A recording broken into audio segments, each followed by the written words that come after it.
Those of us who do want to have effective lives navigating a world of radical change, I think we will want to be highly educated. We'll want to be able to think on our feet. We want to be extremely adaptable. We want to be able to understand lots of different cultural perspectives. We'll want to be able to craft our own sense of meaning in the face of all this conflict of meaning. Greetings, future fossils. This is Michael Garfield welcoming you to another episode of the podcast that explores our place in time. In episode 37, I had Hunter Mots of the Mixed Mental Arts podcast on this show. We had a great conversation about the unmanageability of knowledge in the information age and how it's going to take new forms of knowledge construction and new educational institutions for us to even begin to sift through the volumes of data that we are creating and the insights that we are extracting from them. No matter how fond I am of reminding everyone that we almost certainly live in a digital dark age when compared to our inconceivably data-rich descendants, it's almost certain that when they're creating their pixelated low bitrate reconstructions of what we call the present day, one of the things that they will know for sure is that we were absolutely insane in our practices and customs when it comes to the way that we raise the next generation. We seem totally preoccupied as a society with carrying over these painfully obsolete processes and educational standards whereby children were groomed to become good factory workers 150 years ago. And like so many things in this day and age, we're going to have to pull ourselves out of this mess by our own bootstraps, Baron von Munchausen style. Because the fact of it is that I, and probably you and everybody listening to this, except for the lucky few, were subject to this precise educational paradigm. When I compare this to the radically empowered, intelligent, and dignified new ways we will evolve to ready people for a world of exponential change and invite them into the process of dancing with that change creatively, well, friends, that's when I am glad to know that there are people out there like Michael Strong, the visionary educator who leaves awesome and unconventional new schools in his wake like some kind of Johnny Appleseed of human brains. And I'm pretty sure that the educational systems of the future that I want to live in start with him and people like him, which is why I'm super excited to finally get this episode out to you. It was recorded in February. But first, a huge and loving thanks to the 130 Patreon supporters that help me keep this podcast going. Justin Vey, Chad Dugas, you're my new Patreon supporters this week, and I thank you deeply. And an eschaton's worth of gratitude to David Kelly and transhumanity.net for being Future Fossils Podcast's first featured sponsor. Transhumanity.net is devoted to creating a hub for excellent educational and news resources, as well as creative media about the future of our species and what comes after. I've been subscribed to their email list for years now, and it's just a constant feed of thoughtful philosophy and interesting politics and cool speculative writing on living architecture and the cyborg body. It's just all kinds of amazing stuff. If you found this show through transhumanity.net, thank you so much for tuning in. Dig through the archives and you'll find some really cool discussions about the ethics of digital entities and how to navigate the proliferating metaverse of augmented and virtual and mixed realities. Talk about radical bioengineering and all sorts of emancipatory, terrifying, uncomfortable, blissful, freaky, brainy, weird shit on this show. And I'm super glad to have you on board. If you'd like access to the private feed, my buddy Mitch Mignano, guest on episode 57, called an avalanche of eco-delic content. You can sign up at patreon.com/Michael Garfield and rest assured that your money is going to the noble cause of facilitating vital conversations about how to encourage and inspire the most ambitious evolutionary projects that we can. One more thing before I plug you into this fun chat with Michael Strong. If you're not already in the Future Fossils Facebook discussion group, hop on in, join the pool. It's warm in here. We share awesome news several times a day. It's an active community for which I am very grateful. All right, everybody, enjoy this conversation with Michael Strong.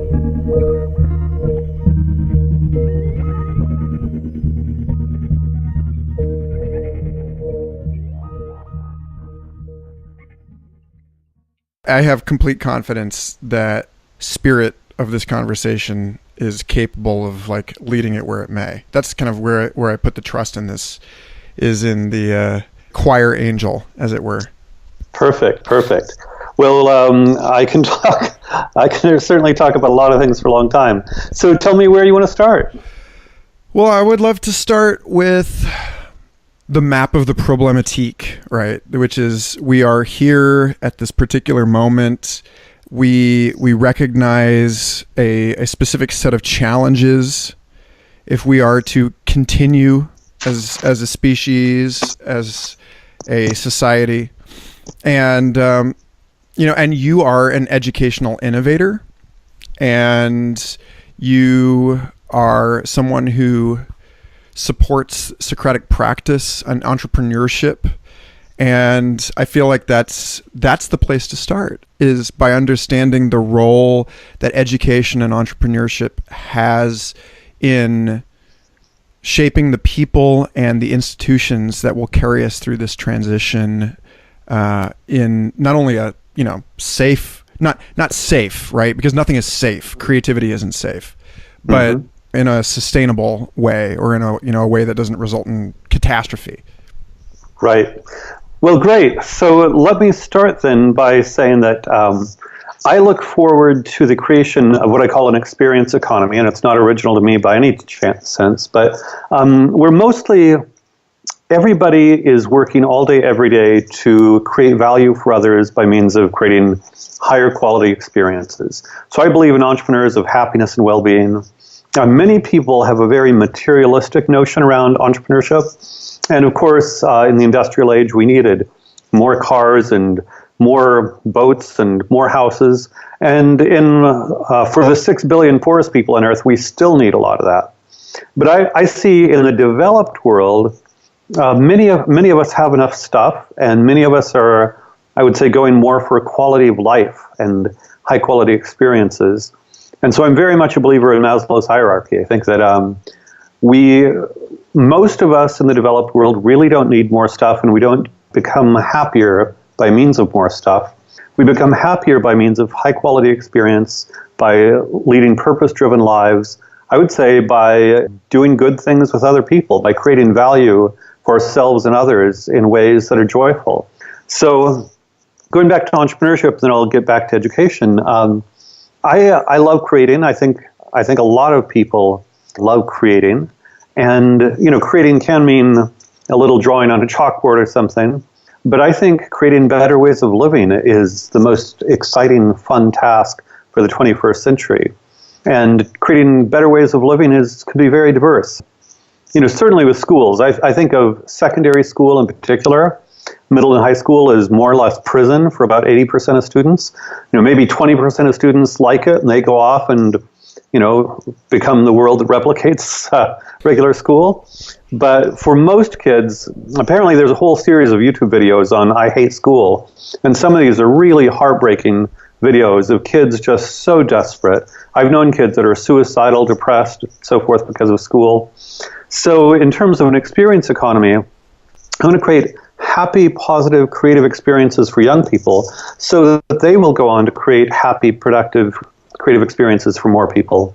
Because I think a lot of our dysfunction in our society comes from the fact that We have people that are not getting their fundamental needs met as adolescents, and they go off, and some of them have diagnosable mental illness or addictions. Some of them have unmet ego needs, such that it's all consumerism and materialism. Some of them go off and have domination needs and go off and do bad things to people through domination. None of this is necessary. I think if more young people could learn how to become creative, productive, purpose-driven citizens of the world, we'd make a lot of progress. So I could go a million directions, but I'll pause there because it looks like you've got various questions bubbling up. Well, yeah. When we met at the Voice and Exit Garden here in Austin, which is for listeners, it's a kind of a monthly little breakaway teaser of this conference, Voice and Exit, that happens here every year, and you presented on education and entrepreneurship there, and you told this story about, I can't remember where you said that this happened, but there was this story about this up north somewhere, maybe in Canada or so. There's a big strong boy who was in Alaska. Yes, he's like bullying his classmates and so forth. And you were saying that in an earlier community, in its sort of tribal community, that this young man would have been prized for his strength. He would have been recognized as a warrior, and that we don't know how in our current system to integrate that correctly. We don't know how to recognize everyone for the diversity of their strengths, and so we've created this mess in which everyone is sort of required to conform. So like how do we begin to unwind that? That's a great question. So backing up a little bit, and the frame I'll use for this is the notion of paleo education. So of course, paleo diet and exercise or activity. We shouldn't even, once we call it exercise, we're no longer paleo. But people have realized we evolved for millions of years in these tribal groups that had certain characteristics, and there's a lot of variation in those. It wasn't one specific kind of tribal group, but by any measure, what we're doing now the way we're living now is so different from that. And one of the things, as somebody who spent most of my life around adolescents, that struck me is, in a traditional tribe, young people were raised in a radically coherent moral framework, moral, emotional, spiritual framework, where not only were they taught the skills they needed to survive, so they could hunt and gather, kind of gendered, male, female on that axis, but they also knew how to be excellent in that community. So there were very clear norms about what it meant to be a good citizen, a good tribal member. And there were elders, and the elders were respected. And there was a whole universe that made sense for young people growing up in terms of how they could be excellent, starting at basically puberty, 13 or whatever, how they could be excellent in that community. And those excellences were very much in alignment with human nature because, of course, young, strong men would be prized as hunters, and, the community had to function in a certain way. So you needed to have people who were, it was a matter of life or death to have a functioning community. Meanwhile, school is a very, very narrow band designed for certain people, people that are good tests. I was good at tests. I could, memorize and forget like the best of them, but that didn't do justice both to the talents of diverse human beings, but also there's this moral chaos where I think a lot of the consumerism and addictive behaviors of young people are due to the fact that there is no sense of virtue or excellence. And of course, as soon as we start talking about virtue or excellence, then everybody will, the people who are very Christian would have a very specific one. Maybe Jews and Muslims would have different ones. Secular liberals might have some. Feminists might have a certain one. You could imagine a gay tribe that was all about certain kind of gay masculinity. And so part of it is, I think, I see a retribalization of society. Instead of having one size fits all where we say we must all do it like this, I think that if we allowed everybody to educate their children as they want, gradually we would see some young people being educated to be extraordinarily intellectual, and that's great. Others to be extraordinarily entrepreneurial. Sales, turns out there are a lot of great sales jobs. Design, art and design, but pragmatic design that's valuable in the real world. I don't know all of the different paths, but I know that a large number of young people are suffering. About one-third of American adolescents are on prescription medication. About half of those are psychoactive in the sense of either ADHD medication, antidepressants, anti-anxiety medications. I think any society where we're medicating a third of our young people, that's the prime of life, when we're healthiest and strongest and best, is a catastrophe. It's just an absolute catastrophe. Suicide, adolescent suicide, is about 3 times what it was in the 50s. So in general, public health has improved over the decades. We have lower rates of all sorts of contagious diseases, but behavioral disorders, mental health and behavioral disorders are at an all-time high and growing worse and worse and worse. So I see finding ways to allow lots of different people, and you might create a different school than I would. Totally cool, go for it. Lots of different ways to raise young people to be healthy, happy, and purpose-driven. And I believe we urgently need that. So in one of your talks on Socratic practice, which I like just as a distinction, I like that you talk about it as an ongoing and iterative thing, like a violin practice, that it's not just a single session of inquiry. In that talk, emphasizing the importance of self-determinant thinking and what I guess like Harvard developmental psychologist Robert Kegan calls the movement from like a third order rule-based construction of external authority to a fourth order independent derivation of value systems, and that you become the author sort of your own biography, which seems like a very important developmental crucible for people in that secondary schooling age that you're talking about, and frankly something that is not really being managed very well by the system as it is, such that we have lots of 30, 40, and 50-year-olds running around in our world who have not actually crossed that particular Rubicon. The situation that you're talking about now, a situation where we sort of like allow 100 flowers to bloom and allow this like diversity of educational models, it seems that comes at the cost of a certain kind of turbulence, in the sense that like when you get the Protestant Reformation, you lose the authority of the Pope, but then suddenly there are all of these competing worldviews and these weird little messianic death cults and stuff that spring up all over Europe. And we're at this strange time in history where the crisis of legitimacy that is allowing projects like your co-school here in Austin, projects where we can begin to play around with these alternative pedagogical structures and so on, processes. It's coming at the expense of sort of the decay of authority. And I'm curious, how you see us navigating that boundary wall. Sure. Lots of interesting, rich stuff there. So I'll go back to an anecdote that was very formative. I used to train teachers in public schools to lead Socratic seminars. And one point in Alaska also, a woman came up to me and she said, "Your questions cause confusion. Confusion comes from Satan. Therefore, what you're doing is satanic. And I'm going to get you out of the public school." And she did. And there are a lot of school districts where 10, 15 activist, fundamentalist Christians can destroy sex ed, evolution, the teaching of evolution. It can destroy Socratic inquiry, whatever. And so at that point I realized, and then I went on, I tried to give her this utilitarian explanation. I said, "Oh, but your children will need higher order thinking skills in the 21st century. And she said, "My husband works on an oil platform. He doesn't need higher order thinking skills. I'm a housewife. I don't need higher order thinking skills."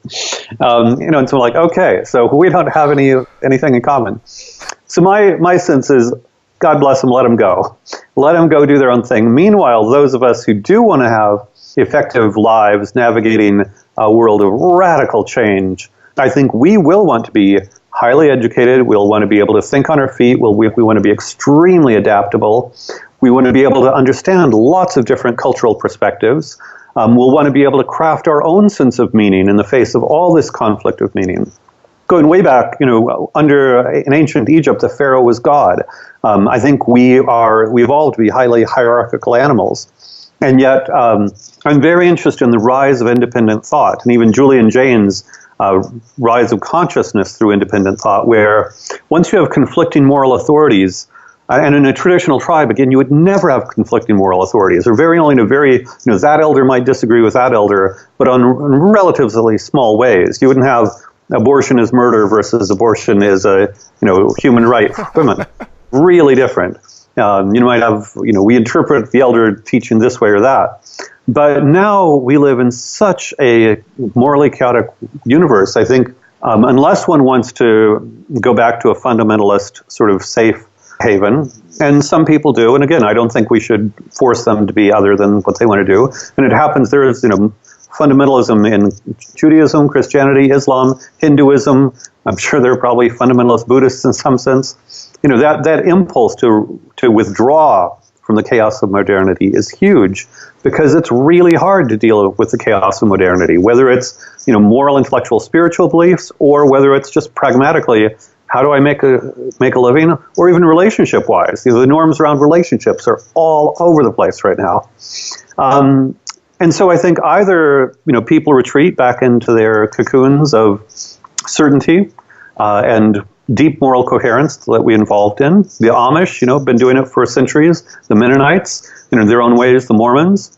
Or I think for many of the rest of us, we wanted to become incredibly adaptable. And so I see much of the secondary school curriculum that I describe as Socratic as really the development of identity and agency, or in Jungian sense, individuation.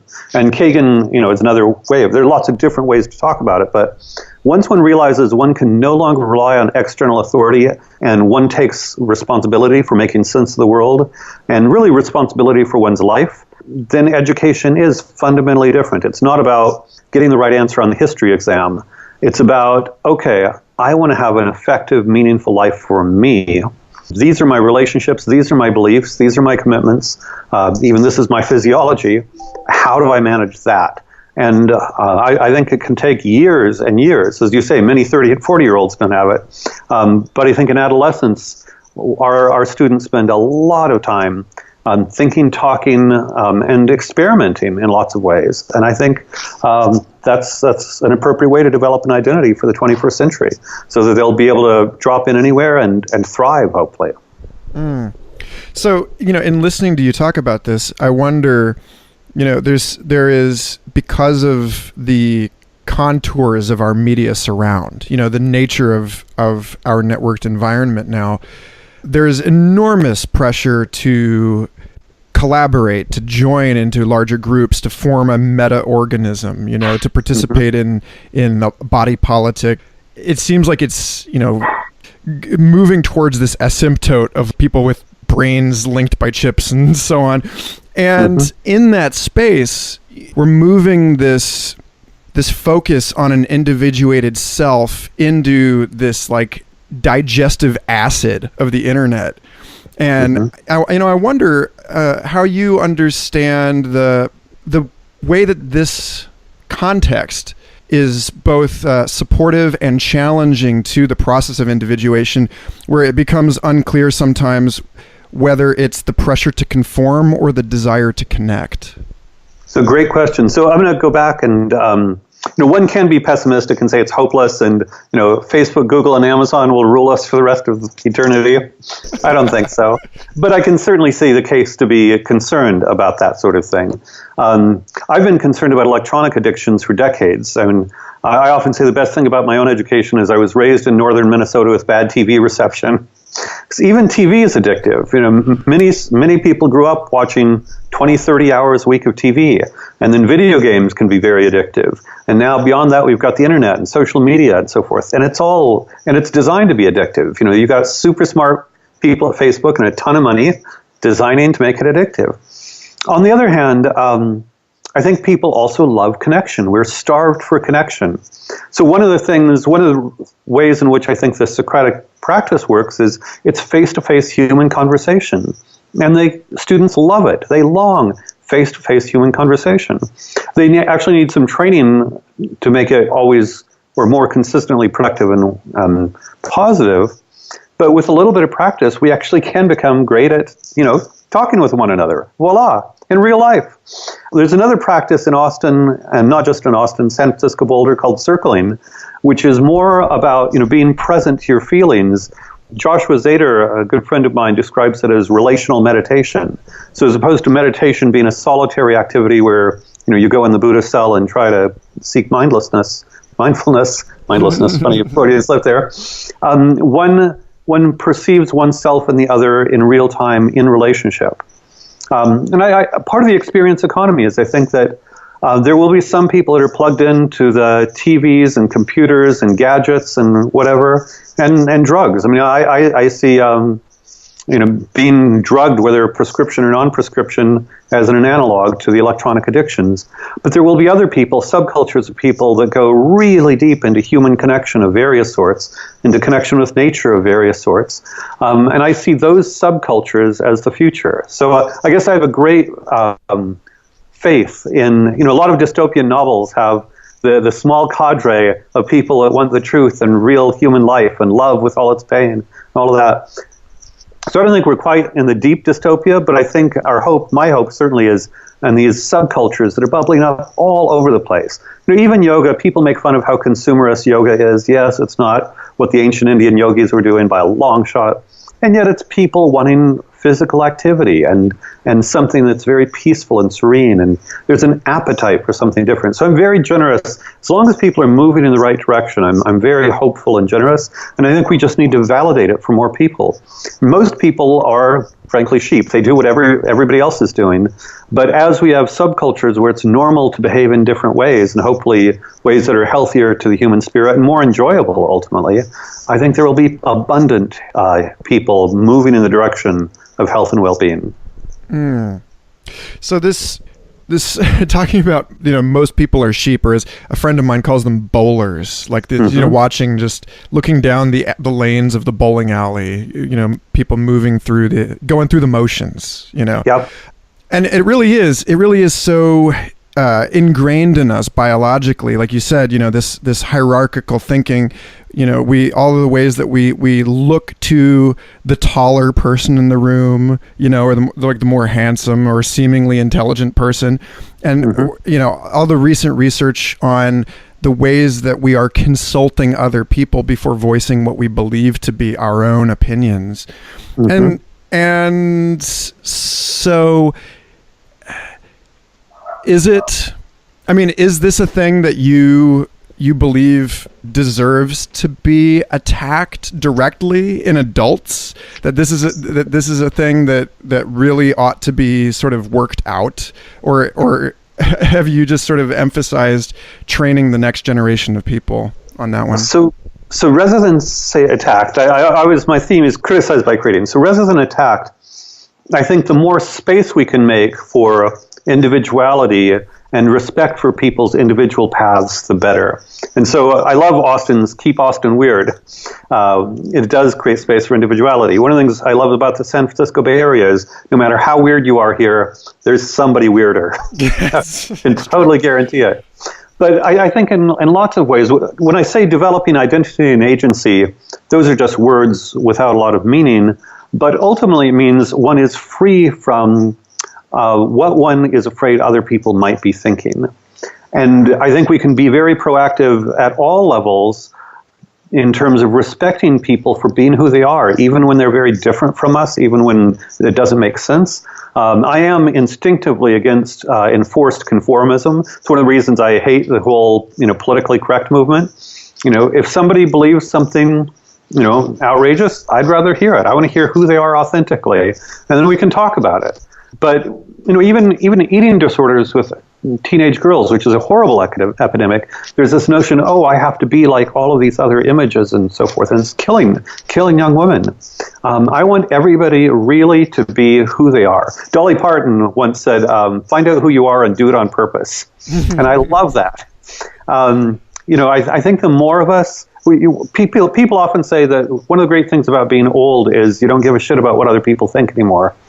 And I think the more we can be ourselves, it doesn't mean we can't be respectful. I don't want to hurt somebody's feelings just to be rude. On the other hand, I think we'll be happier as we can explore ourselves in subcultures. And I say subcultures because there are places that are very, very conformist.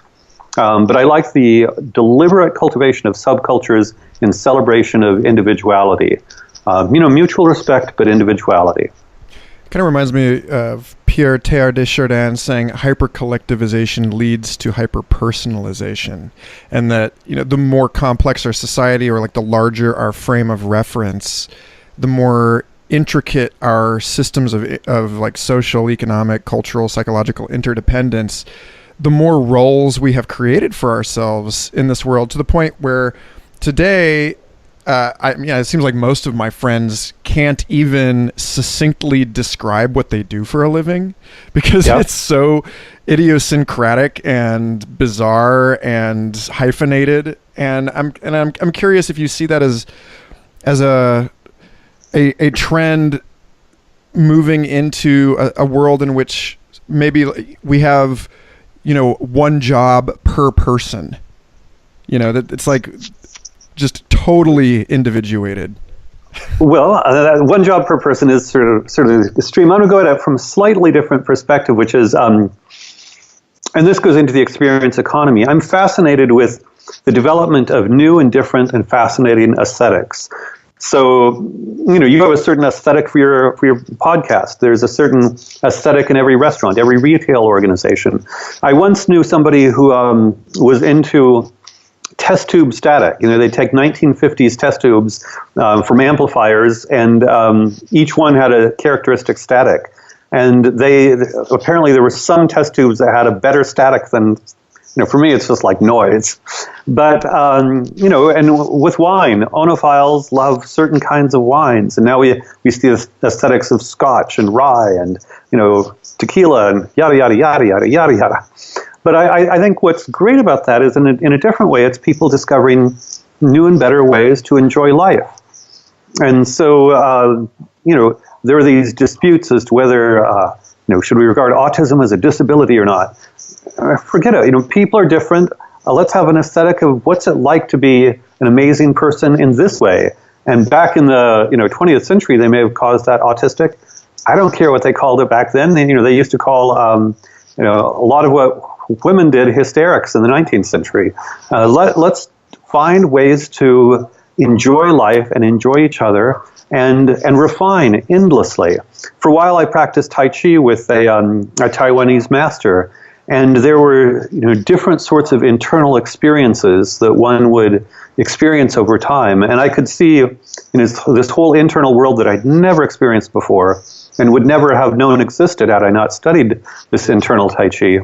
And I just got the tiniest bit of it, but I can imagine finding ways to experience my own body in new and different ways, and a whole aesthetic around that. So is it, everybody have a different job? I don't know, but in terms of beauty, one of the career tracks I like to promote is cool, beautiful resorts around the world. I think a lot of people, when they think economic growth, again, they have this, negative, destructive sorts of things. What if it's, we have 10 times as many glorious eco-resorts around the world and 10 times as many wonderful places where you could go into the jungles of Gabon and really see the elephants and their natural habitat from an invisible structure, where you got to watch the babies nursing and everything, and it was completely positive for both the elephants and us. I don't know if someplace exists like that, but if it doesn't, why shouldn't it? I see a lot of really wonderful experiences to be had. And so when I see the world going forward, we need to find a way to internalize the environmental costs so that we're not actively damaging things. But beyond that, some people sort of see, we need to shrink the human population, or we need to basically stop everything. There's a sort of stasis notion. I don't believe in stasis at all. I think human beings, especially individuated human beings, are radical creators, and we want to enjoy life. And so I think we need to envision a future which is all about radical creation of new and better ways to enjoy life with each other in ways that don't harm each other and the environment. And I think there are an infinite number of those. And specialty coffee and whiskeys are the most banal tip of the iceberg of that. But, cooler interpersonal experiences, cooler, internatural experiences, made that one up. Cool aesthetic experiences that we don't even know yet. I could imagine that 100 years from now, people will be enjoying life way more than most of us can imagine, and they'll look at pity with us, back in 2018, and the pathetic, brutal kind of lives we led.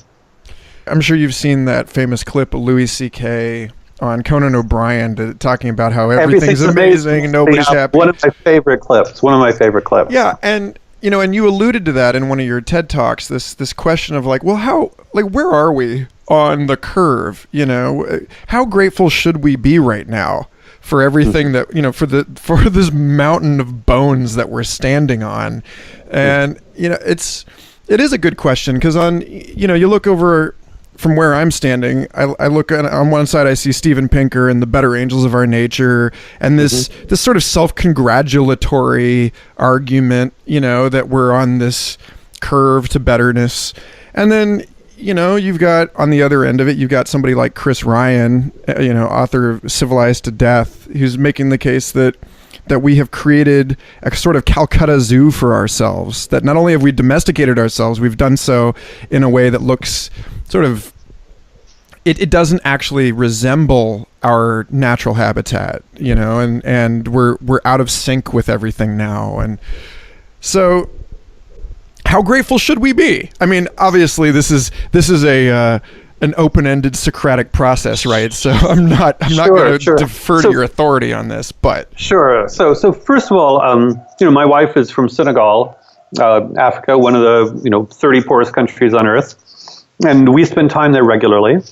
And I would say, on the one hand, there is a wellness to the culture there. The culture there is really warm and healthy and engaged, and I do think something has been lost. So I totally want to acknowledge the just in mental illness, they don't have the adolescent dysfunction that we have in the U.S. Teens there are mostly, healthy, happy, loving young people becoming young adults and becoming mature much faster and taking responsibilities. In some cases, of course, that means women getting pregnant at a much younger age.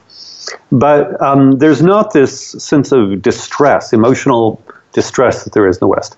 On the other hand, life is hard, really hard. And so for some people, and I would say especially for women, it's almost like being a slave. Women.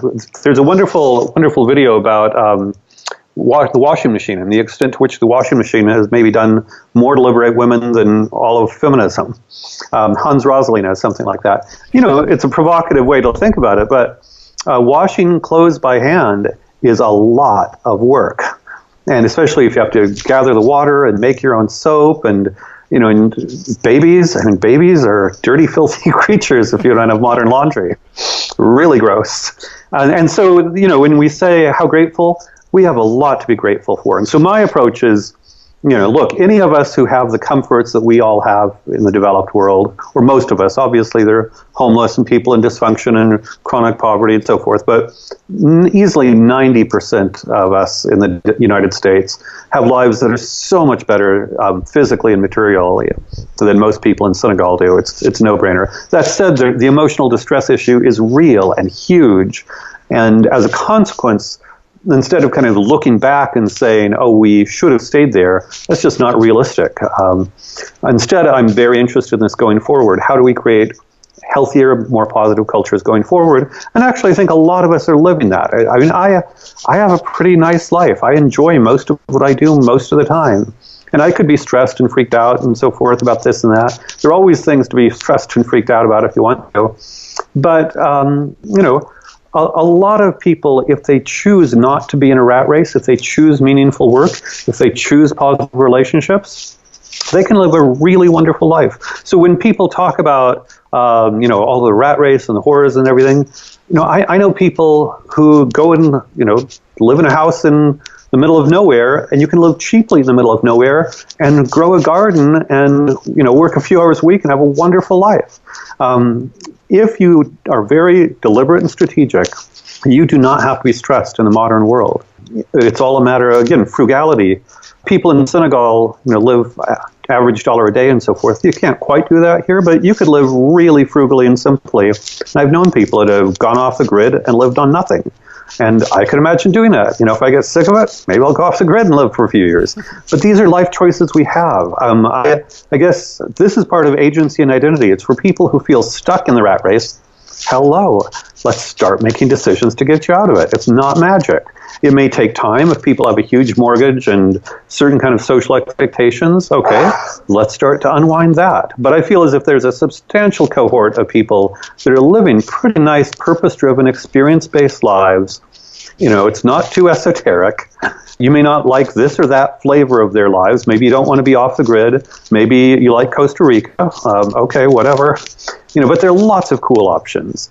And I think most people, if they are really committed to developing happiness and well-being for themselves, and that commitment may include freaking out their parents or their aunts and uncles or their classmates, or, oh, I went to a fancy college and now I'm a midwife. Yeah, so that's if I want to be a midwife, I'm going to be happy being a midwife. I don't care about the college degree. I think we just need to have more people that are unambiguously committed to quality of life, and for that to be a thing, more of a thing. Yeah, it seems as though part of the obstacle to that is that when we are evaluating how well off we are, again, it goes back to this issue of looking to the people around you. How rich are the people within arm's reach? How happy are the people that I know? And so we're not seeing it with a sober estimation. This sense of, I know people that are fabulously wealthy, but are still seeing themselves as the sort of like scrappy up and coming person that has like snuck their way into the business world, and now they're surrounded by people with 10 times as much wealth as they have, and they think they're being frugal, but it's like, completely opulent.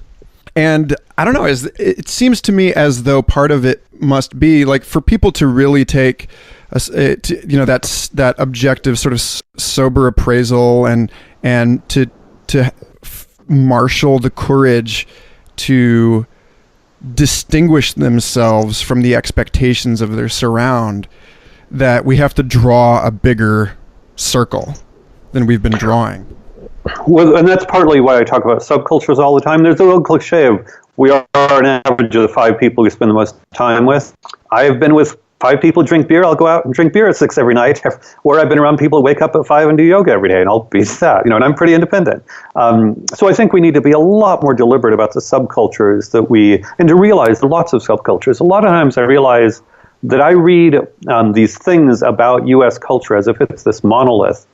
And maybe it is. One of the reasons I like the west of the U.S. better than the east is east seems a lot more convention-driven and status quo-driven. Where I've lived most of my life in places like Santa Fe and Austin and San Francisco. In Alaska, I lived in a little hippie town called Homer, Alaska, and I graduated from high school in Aspen, where it was still kind of counterculture before it became wealthy. And there are lots of these places where you can find different kinds of people. Just in the world of education, even if one knows nothing, most people know there's Montessori and Waldorf, and that's somehow a little bit different. And I would say even those Montessori and Waldorf schools are subcultures where you can go and find people that are different. I think in some ways yoga is the best example, where now there are yoga communities everywhere, and it has become almost like the competitive gym. It's sort of like a Gold's Gym now. But I think one doesn't have to dig too deeply in the yoga world to find a little bit more meaning-based yoga. But I would say anybody who's having a hard time, I like what you said about, for a lot of people, it's courage.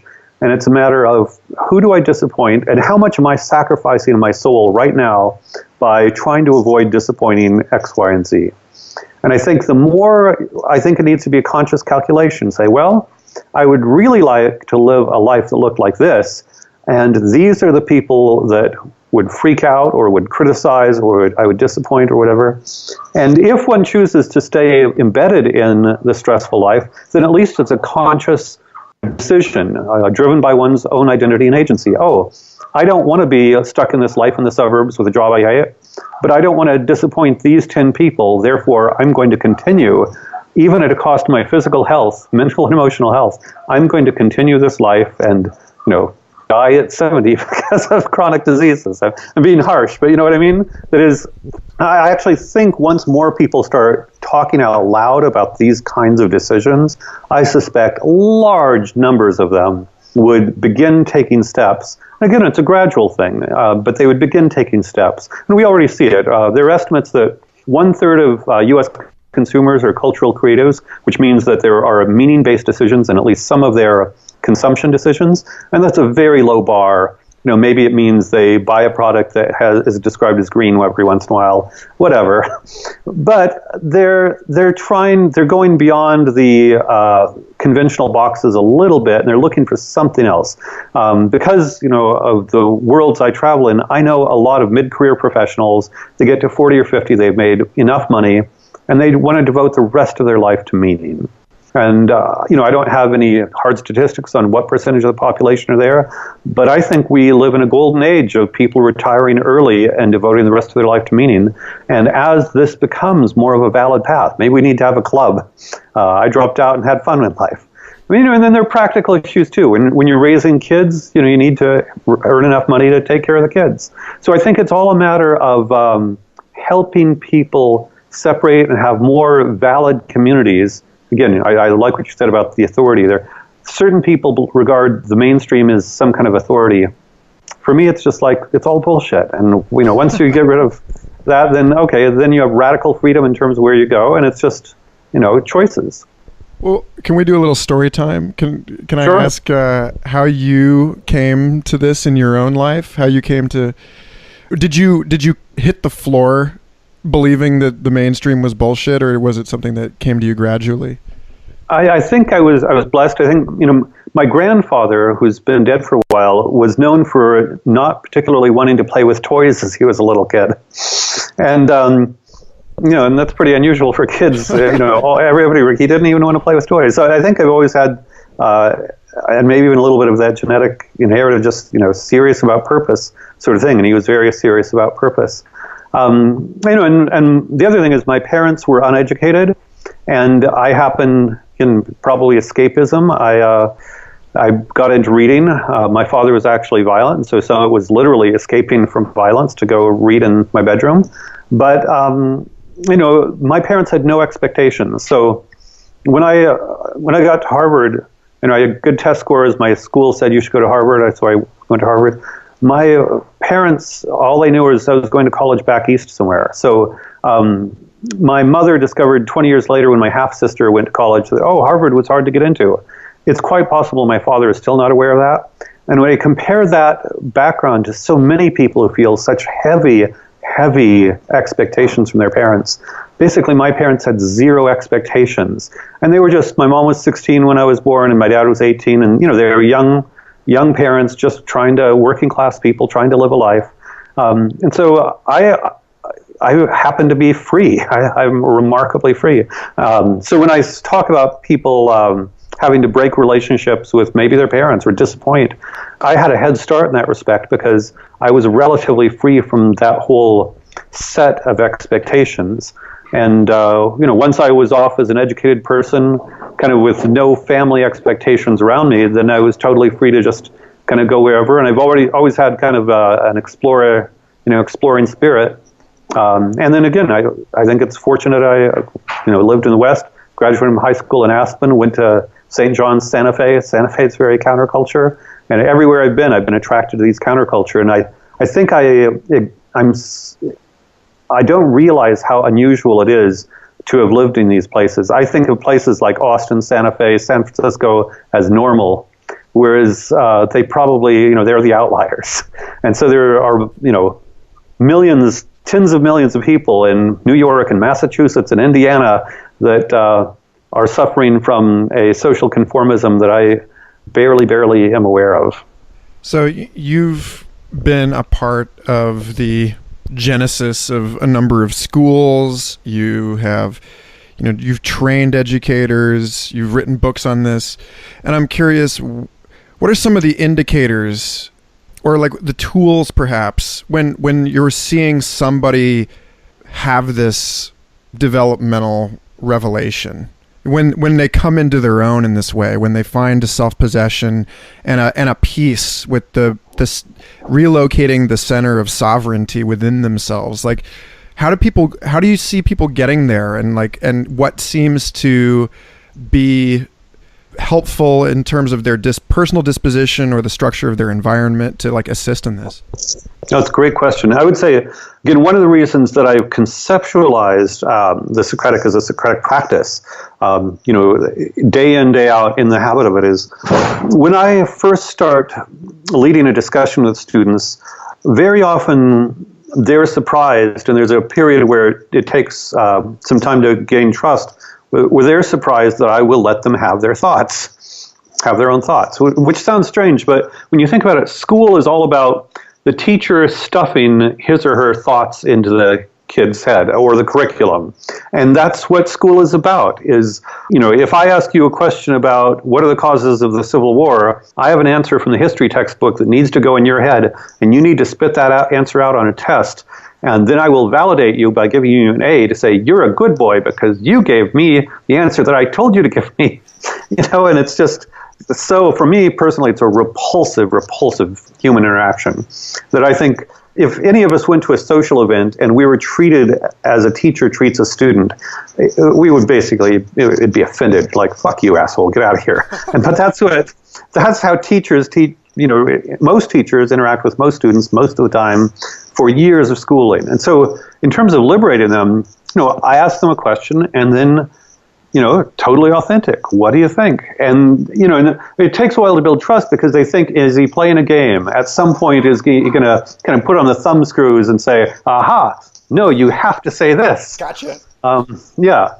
And occasionally, because teens are really fascinated about the world and they wonder about a lot of things. You start talking about, sex, drugs, religion, hierarchy, dominance, all sorts of things. They may ask questions that are uncomfortable or express opinions that are uncomfortable or inappropriate or whatever. And I might say, I can't have certain conversations with adolescents in America because, it's not established. So I'll say, well, we can't talk about that right now, but, I respect your curiosity about it. And I say, go research, go think.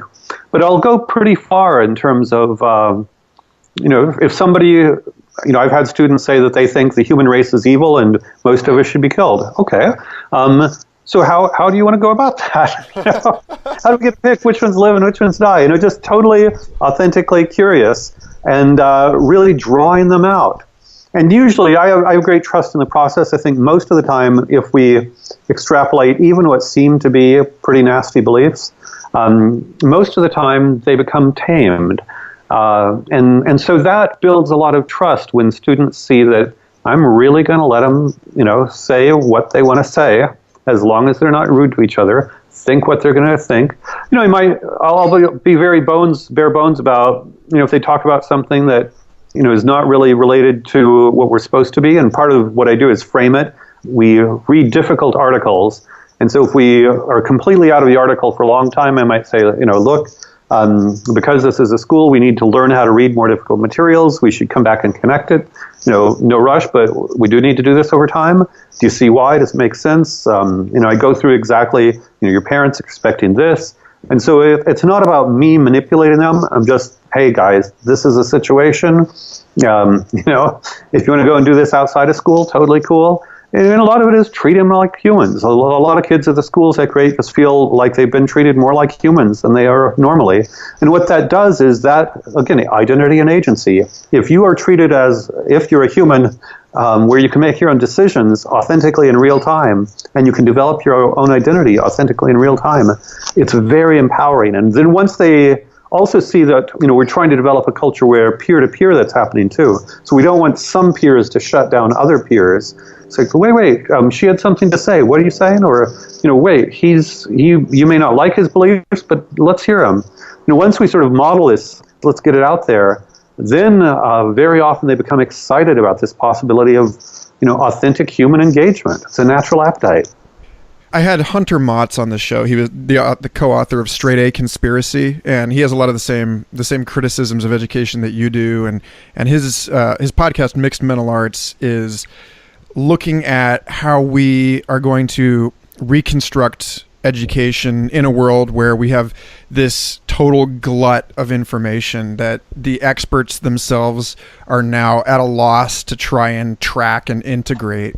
And it sounds and part of what I feel comes up again and again in my communications with people is how the boundaries between the disciplines are themselves being interrogated right now. The constructs of this belongs in physics, this belongs in biology is under question as it should be, and that part of what is being emulsified in this transition right now are the sort of classical subjects, of reading, writing, and arithmetic.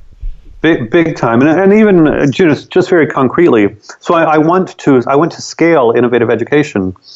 In public schools, they're way too regulated and controlled, impossible. In private schools, back in the East, they're more regulated than out West, pretty free out West. But even there, the accreditation, which is an independent private thing, in order to be an accredited school, the accreditation agencies want to know what your ninth grade history curriculum is. So in terms of your comment on the disciplines, as soon as we start talking about a ninth grade history curriculum, we are no longer exploring ideas. In the Socratic humanities course that is a feature of my schools, we occasionally do read math, physics, biology, and so it's not strictly humanities, certainly social sciences, but I like to have a diverse curriculum, and students like it too, where we might read literature one week, and then some religion, and then some philosophy, some psychology, do some math or, artificial intelligence, something like that. Because kids are rapidly curious, and they want to make sense of the whole thing. We are sense-making organisms where we want to understand. And I think for each of us, we'll have a different piece where, you might say something, and I might say, but what about that? But somebody sitting next to me might say, well, I don't care about that, but what about that other thing he said? And people love to talk about, we need to support curiosity, blah, blah, blah. The implication of supporting curiosity is pretty unstructured because people will go in lots of different directions. I think simply to meet, we have to have something in common. So we need to, if a group of, say, 10 of us are going to meet on a regular basis, are we coming to shout at each other? Are we coming to build furniture? Are we coming to read a book and talk about it? Whatever it is. But once there, we need to allow for a lot of freedom within the boundaries of whatever it is. And so I see a lot of the next stage of education as completely dumping all of the existing stuff, but still we'll have different educational entrepreneurs, so to speak, providing different vehicles or vessels or curating different kinds of experiences. And then, each of us can be drawn to different kinds of curated experiences within which we can be curious and original and creative within those boundaries. This sounds so awesome, but the part of me that remains a noob illiterate to, alternative education, which I think is probably most of us right now, has to ask, but how do you evaluate and track their success? How do you, God, this sounds like such a wonderful system in which to grow up as a young person, but then how do you interface with these systems of accreditation? How do you demonstrate your merit to the the finite game of university applications, et cetera? No, that's a good question. So, and university applications is a constraint. So our strategy for university admissions is threefold: great SAT scores, a few great AP scores, and then projects. And what's interesting about that, and a lot of alternative education people want to be much more free than that, but I think in order for this to win, we have to win at the elite university admissions game. And I know a lot of brilliant homeschoolers and unschoolers who have gotten into Harvard and MIT and Stanford and whatnot and done really well. I have a student at one of my schools just got into Bennington and Bard, some of the top liberal arts colleges. So going back to the details, since you're nuts and bolts, SAT, most alternative people hate the SAT. I see the SAT verbal as just a reading test. If you can read and discuss, Plato or Buber or James Baldwin, you can score well on the SAT. It's a really serious reading test. You need to be able to read difficult, diverse material and, analyze it carefully. But if you're a great reader, SAT is piece of cake. And what we do is we read and talk about ideas all the time. SAT math is a little bit different. Not all students will spontaneously develop that kind of ability, but it is much more about thinking creatively about how to solve different problems. George Polya, who wrote a book called How to Solve It, he was a great Hungarian mathematician, said he'd rather have a student solve one problem 5 different ways than 5 different problems the same way. Ooh. Yeah, and so you want to get minds sort of thinking, actively thinking. And if they get good at actively thinking about math problem solving, and we also have a math problem solving course, then they'll do fine on the math SAT. The AP courses, those are a ton of traditional content for the most part. But if you only take 3 or 4 years, suppose you take 4 AP courses over 4 years of high school, 1 regular course a year, not a big deal. But then beyond that, spectacular projects. So, in terms of college admissions, people don't realize this, but when I went to Harvard, the kid with lowest SAT scores in my class had been elected mayor of a small town in Michigan at the age of 18. If you can do that, nobody cares about your SAT scores. Cal Newport, who wrote a book called How to Be a High School Superstar, said Harvard wants Bob Dylan with great SAT scores. They want bright, original people. I knew somebody on the Harvard admissions committee where she selected for admissions a young person who dropped out of high school, joined a Buddhist monastery, and came back because he was interesting. He clearly was purpose-driven. So our students, we've had students who have a student who started a heavy metal rock band promotion where he actually books bands in venues, sells tickets, and makes money at it at the age of 16. And one of the candidates for my school in San Francisco that I'm starting has in 10th grade, he is working for a startup as a full-time software developer, and his company just hired a Columbia University CS grad, and the 10th grader is managing the Columbia University graduate.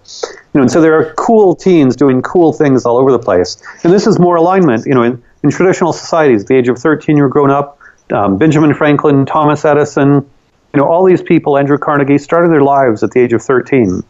If you, as a 13-year-old, really start doing something, you can be amazing by the time you're 17 or 18. And so college admissions, few great SAT scores, a few great AP courses, great SAT scores, spectacular project, but the project is the bulk of your adolescent experience. And so you do have the academic training to compete with best of them, if that's what you want, and then the project. And then finally, some of our students, sometimes I describe our students as about 1/3 intellectual, 1/3 entrepreneurial, 1/3 creatives.